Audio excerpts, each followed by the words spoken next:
Tailor Chitra. இப்போ ஒரு ப்ளவுஸை வந்து எப்படி ஃபுல் சுற்றளவு வந்து க்ளீனாக எடுக்கலாம் அப்படிங்கிறதுக்கு ஒரு சின்ன ஃபார்முலா தான். இதை நீங்கள் யூஸ் பண்ணி இந்த மாதிரி நீங்கள் ஸ்டிச் பண்ணி பாருங்கள். இப்போ நார்மல் ஒரு ப்ளவுஸு முன்னாடி பின்னாடியெல்லாம் ஒவ்வொரு மாதிரி அளவு வச்சுருப்பாங்க. ஸோ நம்ம எப்படி கரெக்டாக பண்ணலான்னு பார்க்கலாம். இப்போ இந்த ஒரு ப்ளவுஸோட ஃபுல் சுற்றளவு வந்து பார்த்திங்கன்னா 38 இன்ச் இருக்குது. சரிங்களா?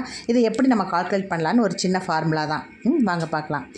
இப்போ இந்த 38 இன்ச் பாருங்கள், 38 இன்ச்சு வந்து ரெண்டாக நம்ம பண்ணிக்கணும். அதாவது ஃப்ரண்ட் டு பேக் வந்து 19 இன்ச்சு வருது. ஓகேங்களா? இப்போ இந்த பேக்குக்கு மட்டும் என்ன பண்ணணும், ஃப்ரண்ட் 19 வருது இல்லைங்களா, அதில் 1 இன்ச்சை தூக்கி பேக் சைடு போட்டுருணுங்க. ஸோ அப்போ 20 இன்ச் ஆயிரும் பேக் சைடு. சரிங்களா? பாக்கி வந்து 18 இன்ச்சு தான் ஃப்ரண்ட்டில் இருக்குது. பாருங்கள், 19 இன்ச்சில் 1 இன்ச்சு போட்டால் அது பேக் சைடு வந்து 20 இன்ச்சாக மாறிடும். இப்போ இதிலேருந்து ஃப்ரண்ட்டில் ஒன்று கம்மியாகும் போது 18 இன்ச்சாக மாறிடும். சரிங்களா? இந்த 18 இன்ச்சை ரெண்டாக போட்டோம்னா 2 சைடு வருது இல்லைங்களா, கொக்கி வைக்கிறது மாட்டுறது, அது வந்து ரெண்டாக பகுக்கும்போது 18 இன்ச்சு வந்து 9 இன்ச்சு வருதுங்க ஃப்ரண்ட் சைடு. ஸோ நீங்கள் இந்த ஃபார்முலா வச்சு நீங்கள் ட்ரை பண்ணி பாருங்கள், எப்படி இருக்குன்ட்டு எனக்கு கமெண்ட் பண்ணுங்கள். தேங்க்யூ.